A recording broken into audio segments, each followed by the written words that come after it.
April 5th, 1913.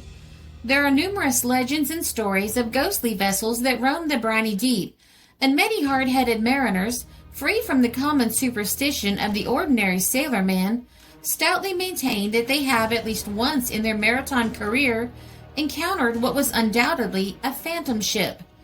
Best known of those mysterious craft that haunt the high seas is, of course, the famous Flying Dutchman, or Phantom Ship of Vanderdecken. How the story originated is doubtful, but it has been ascertained that there was a seaman of repute who, many years ago, sailed from Holland to the east via the Cape of Good Hope, but was never heard of again. Some authorities say that, meeting with contrary winds off the Cape, he swore a terrible oath, in consequence of which the divine wrath decreed that he should be occupied till the crack of doom in endeavoring to weather the headland.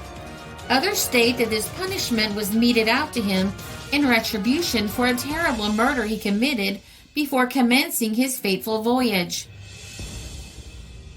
Whatever the cause of this ancient gentleman's monotonous wandering may be, it is probably in connection with him that the most authentic and cold-blooded record of any phantom exists, either afloat or ashore, for it is stated that in the log of the H.M.S. Bacchante, while on a voyage round the world with the little princess in 1881, there appears on July 11th the entry, "Flying Dutchman crossed our bows." The logbook of one of the then largest of Her Majesty's warships is certainly the very last place to expect to find that which is generally associated with the hysterical of either sex. During January 1647, a vessel left New Haven, Connecticut on her maiden voyage, but was never again heard of. In the following June, just before the hour of sunset and after a severe thunderstorm, the missing ship was seen sailing up the river.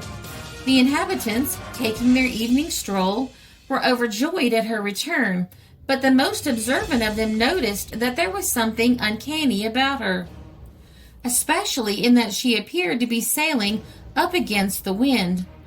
Then, to the consternation of all, she gradually faded away before their eyes and entirely disappeared. We may be assured that there were not wanting those who maintained that the vessel in spirit had paid a last visit to her port before resting for good on the ocean bed.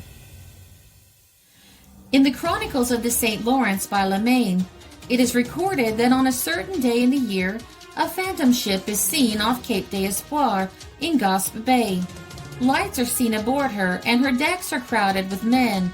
By the foot of the bowsprit, a man is conspicuously standing and facing towards the shore, with a lady clinging to his arm.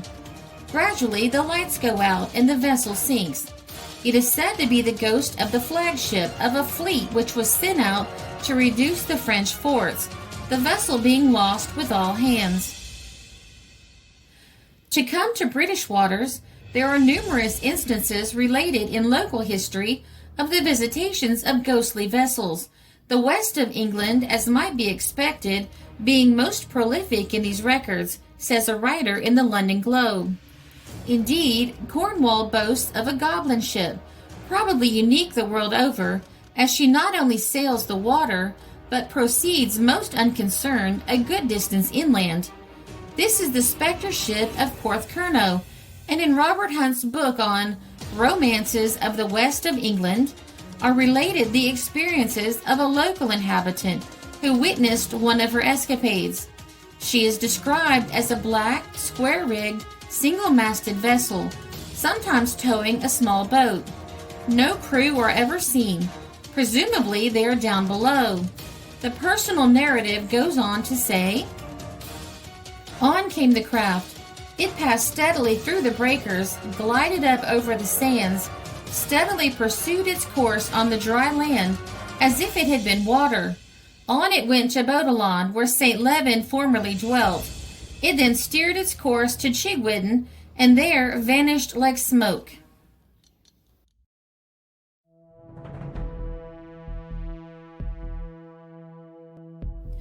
This article appeared in the Bismarck Daily Tribune, April 5th, 1913.